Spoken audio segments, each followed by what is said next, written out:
Bienvenue sur Maroc Authentique. Ici, on voyage à travers l'histoire fascinante du Maroc, ses paysages grandioses et ses peuples légendaires.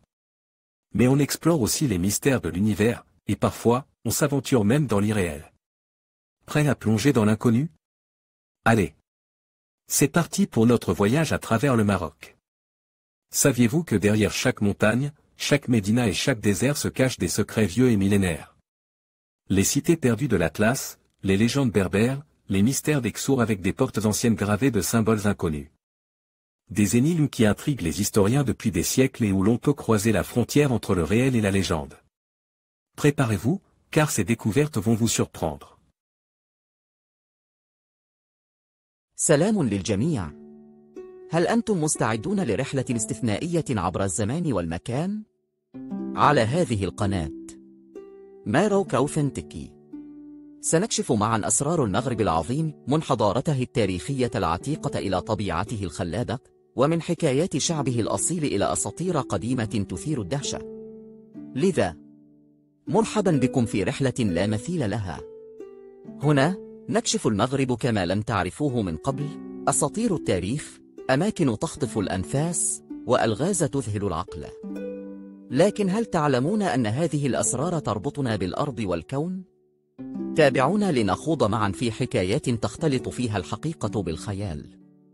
شكرا لانضمامكم إلينا. Hey explorers, welcome to Maroc Authentique, where Morocco's hidden stories come alive. We unravel forgotten tales of empires, trek through mythical landscapes, and decode puzzles that defy time. But this journey doesn't stop here. The history of Morocco is a gateway to grander mysteries, from Earth's ancient secrets to cosmic legends that dance between reality and myth. Ready to question what you know?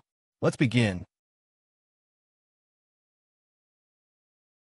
Plonger dans les méandres du passé et découvrir les récits fascinants qui ont façonné l'histoire du Maroc. De l'ascension des empires aux révolutions qui ont changé le cours de l'histoire, chaque épisode vous emmène dans un voyage à travers le temps, révélant les secrets et les mystères d'un héritage millénaire. Bienvenue dans Chronique du passé et présent du Maroc, la chronique qui donne vie à l'histoire d'une nation. L'histoire du Maroc est une riche tapisserie tissée sur des millénaires, mêlant géologie, archéologie, histoire politique et culturelle. Une histoire géologique grandiose. Le Maroc, tel que nous le connaissons aujourd'hui, est le fruit de milliards d'années d'évolution géologique. Des montagnes du Haut-Atlas, qui témoignent de la collision des plaques tectoniques africaines et eurasiennes, aux plaines côtières façonnées par l'érosion marine, chaque région porte les marques de cette histoire tumultueuse. Les roches sédimentaires, volcaniques et métamorphiques, présentes en abondance sur le territoire marocain, racontent les différentes phases de formation de ce pays. Les gisements fossilifères, comme ceux d'Erfou, révèlent une biodiversité passée riche et variée, témoignant d'un climat et d'un environnement bien différents de ceux d'aujourd'hui. Les premières traces de vie. Les premiers hommes ont commencé à peupler le territoire marocain il y a plusieurs centaines de milliers d'années. Les découvertes archéologiques, notamment dans les grottes d'Atlas, ont mis à jour des outils et des vestiges témoignant d'une présence humaine ancienne. Ces premiers habitants étaient des chasseurs-cueilleurs, adaptés à un environnement naturel souvent hostile.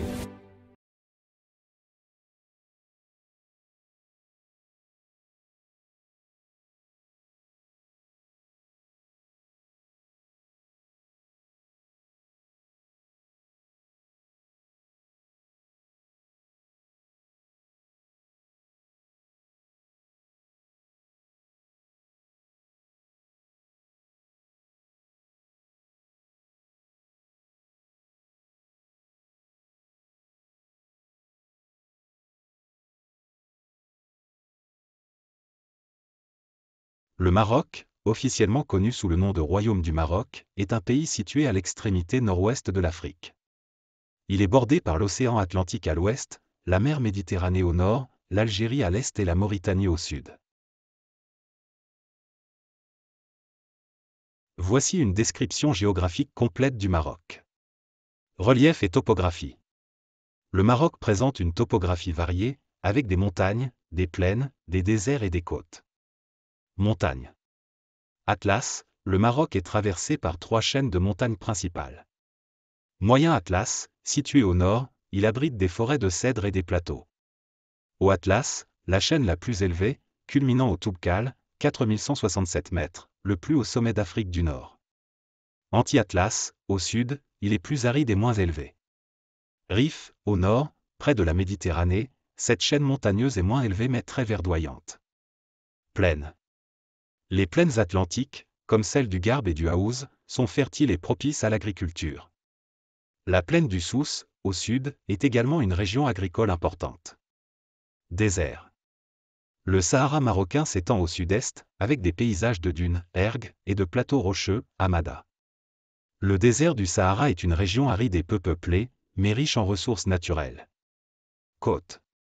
Le Maroc possède environ 3500 km de côtes, réparties entre l'océan Atlantique et la mer Méditerranée. Les côtes atlantiques sont souvent sablonneuses, tandis que les côtes méditerranéennes sont plus rocheuses. Climat. Le climat du Maroc varie selon les régions. Méditerranéen, au nord et sur la côte, les hivers sont doux et humides, et les étés chauds et secs. Atlantique, sur la côte ouest, le climat est tempéré, avec des précipitations modérées. Montagnard, dans les montagnes de l'Atlas et du Rif, les hivers sont froids et neigeux, tandis que les étés sont frais.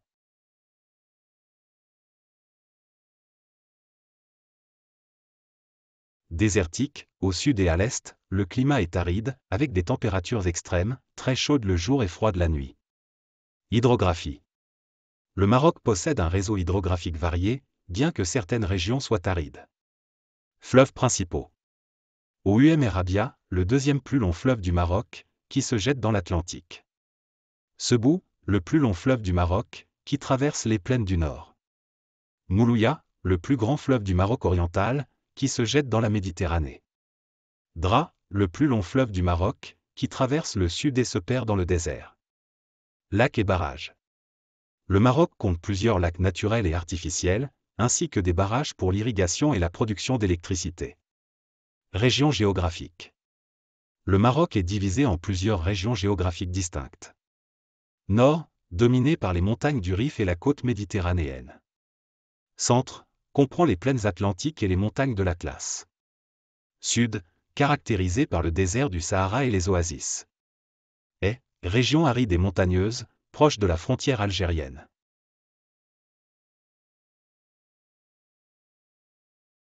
Ville principale. Rabat, la capitale administrative et politique. Casablanca, la plus grande ville et le centre économique.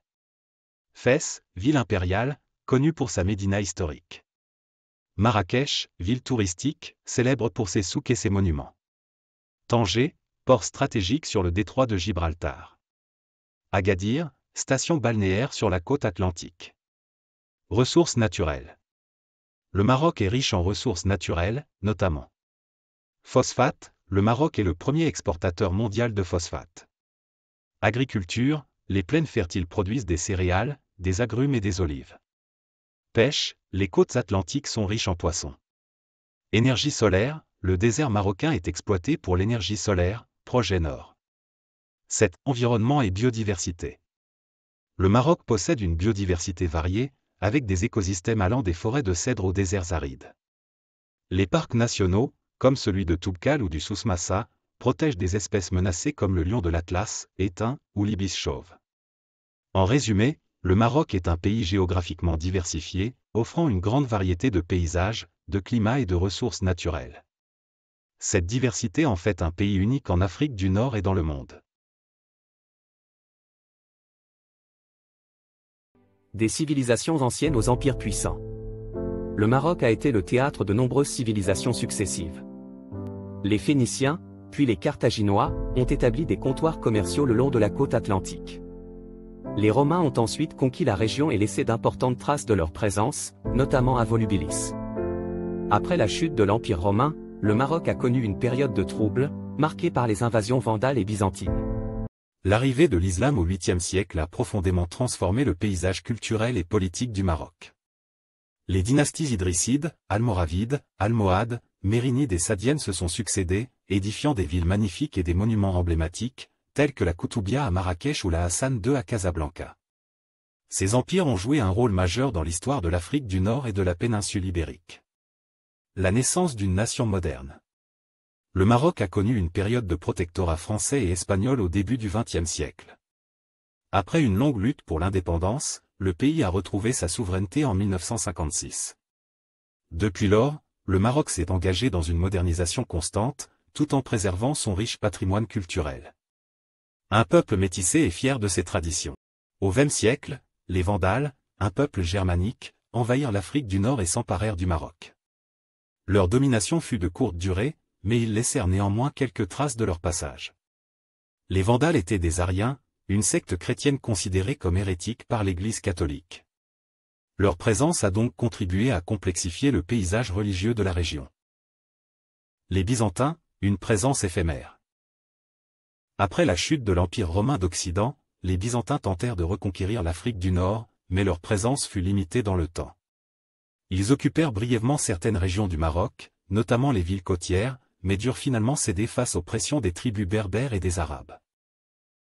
Les Berbères, les maîtres indiscutés.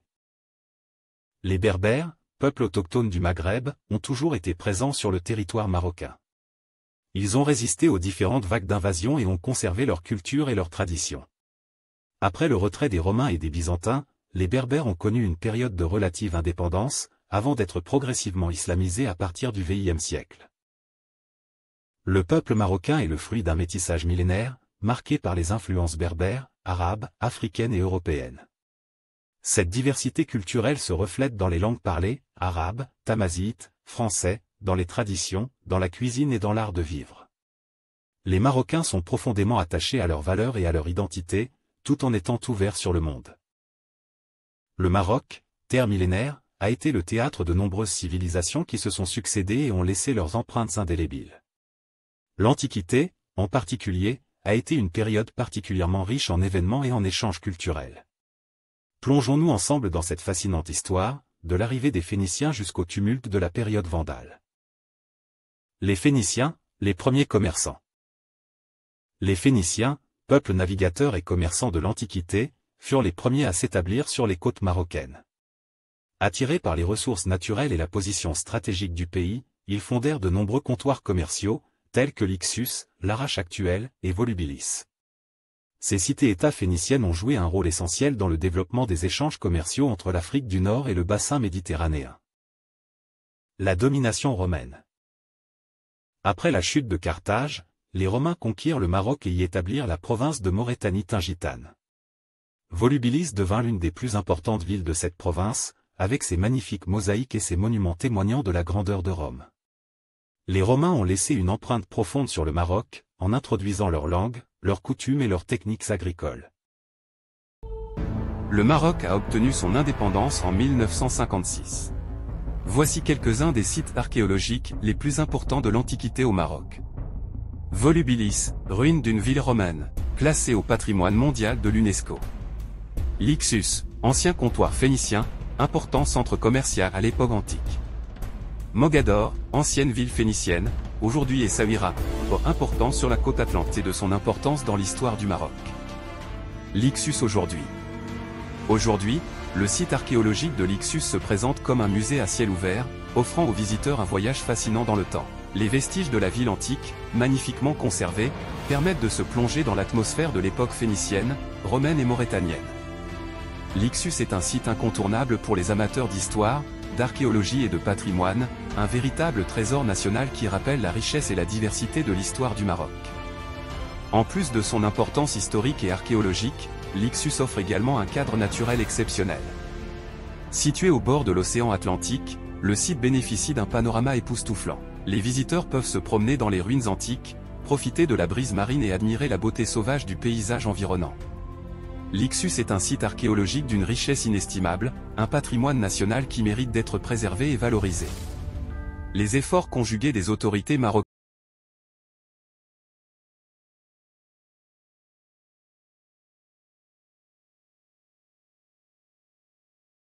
Les sites archéologiques du Maroc offrent un voyage à travers le temps, témoignant de la richesse et de la diversité des civilisations qui ont façonné ce pays. Explorons ensemble quelques-uns des plus emblématiques. Volubilis, la perle de la Maurétanie-Tingitane. Volubilis, inscrite au patrimoine mondial de l'UNESCO, est sans doute le site archéologique le plus connu du Maroc. Cette cité romaine, fondée au IIe siècle avenue Jésus-Christ, était un important centre administratif et commercial. Ces ruines témoignent de l'urbanisme romain, avec ses rues pavées, ses forums, ses thermes et ses magnifiques mosaïques.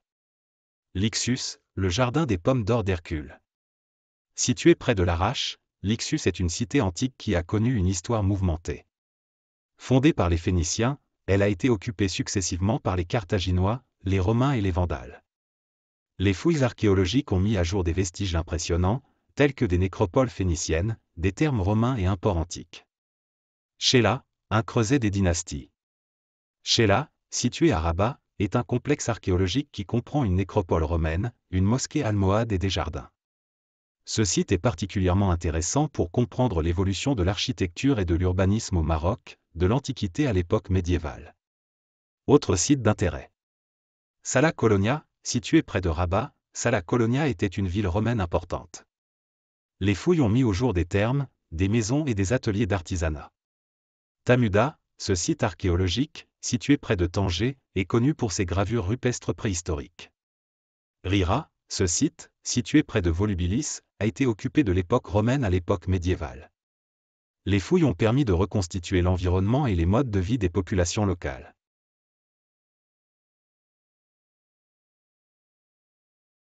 Le Moyen Âge au Maroc, l'âge d'or de l'islam. Le Moyen Âge marque une période charnière dans l'histoire du Maroc, marquée par l'arrivée de l'islam et l'émergence de puissantes dynasties qui ont laissé une empreinte indélébile sur le pays. L'arrivée de l'islam est la naissance d'un nouvel empire. L'islam se répand en Afrique du Nord. Les Berbères, peuple autochtone du Maghreb, se convertissent en masse à cette nouvelle religion. C'est ainsi que naît la dynastie des Idrissides, la première dynastie musulmane du Maghreb. Sous leur règne, Fès devient un important centre religieux et culturel. Les grandes dynasties, Almoravides, Almohades, Mérinides et Sadiens. Les Almoravides, originaires du Sahara, les Almoravides unifièrent une grande partie de l'Afrique du Nord et de la péninsule ibérique au XIe siècle. Ils sont connus pour leur rigueur religieuse et leur architecture monumentale, comme la Koutoubia à Marrakech. Les Almohades, issus d'un mouvement réformateur, les Almohades succédèrent aux Almoravides au XIIe siècle. Ils construisirent de nombreuses mosquées et madrasas, notamment la mosquée de la Koutoubia à Marrakech et la Giralda à Séville. Les Mérinides, au XIIIe siècle, les Mérinides prirent le pouvoir et régnèrent sur le Maroc pendant près de 2 siècles. Ils sont célèbres pour leur mécénat artistique et leur architecture raffinée, comme la mosquée Hassan II à Rabat. Les Sadiens, au XVIe siècle, les Sadiens mirent fin à la domination mérinide et inaugurèrent une nouvelle période de prospérité.